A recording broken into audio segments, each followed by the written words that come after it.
குத்தும் போது தம்மு தும்முன்னு சத்தம் வருதே, அது உலக்கில இருந்து வருதா உரல்ல இருந்து வருதா? ஏன் நினைச்சீங்க? இப்ப நான் அடிக்கும் போது பலான்னு ஒரு சத்தம் வந்தது, அது என் கையில இருந்து வந்ததா உன் கன்னத்துல இருந்து வந்ததா? இந்த மாதிரி கேனப்பைய கேள்வி எல்லாம் கேட்டா உன்னை அடிச்ச கொண்டு விடுவேன். நீங்க அடிச்சே கொண்டுருவீங்க தெரிஞ்சதா? 2 லட்சத்துக்கு இன்சூரன்ஸ் பண்ணிட்டு வந்திருக்கேன். இப்ப என் உயிரோட மதிப்பு 2 lakhs. 2 lakhs? Yes. Start. Come.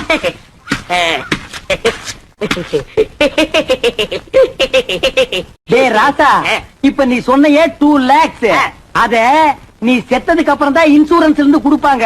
அத நீ அனுபவிக்க முடியாது. என்னன்னு நீங்க என் பொண்டாட்டி அனுபவிக்கணும்? யார் அந்த படாங்கு சிரிக்கியா? பொம்பளையா அவ காலை தூக்கி போட்டாலே நீ தாங்க மாட்ட. உயிரோடு இருக்கும் போதே உன்னை மதிக்க மாட்டேங்கிறா. நாய்க்கு சோறு வைக்கிற மாதிரி வைக்கிறா. நீ செத்து அந்த 2 லட்சத்தை அவ அனுபவிக்கணுமா? ஆமாண்ணே, அவ மதிக்க மாட்டேங்கிறா. அவ அனுபவிக்க கூடாது. அதுக்கு வழி சொல்லுங்க. அப்படி கேளு, நீ சாகவும் கூடாது, அந்த 2 லட்சத்தை நீயே அனுபவிக்கணும். எப்படிண்ணே? நீ செத்து போன மாதிரி நடி. ஊர் ஜனங்களையும் இன்சூரன்ஸ் ஆபீசர்களையும் உல்டா பண்ணி நான் கைக்குள்ள போட்டு அமைக்கிறேன். நீங்க அமைக்கிறீங்க, ஆனா என்ன பவிச்சுவாங்கல? புதைக்கிட்டோம். எனக்கு என்ன? என்னது? 10 நிமிஷம் தம் கட்டி உள்ள படுத்துக்கிறா. நான் அவங்களை என்ன வெளியே துரத்திட்டு உன்னை நான் தோண்டி எடுத்துக்கிறேன். நல்ல ஐடியா.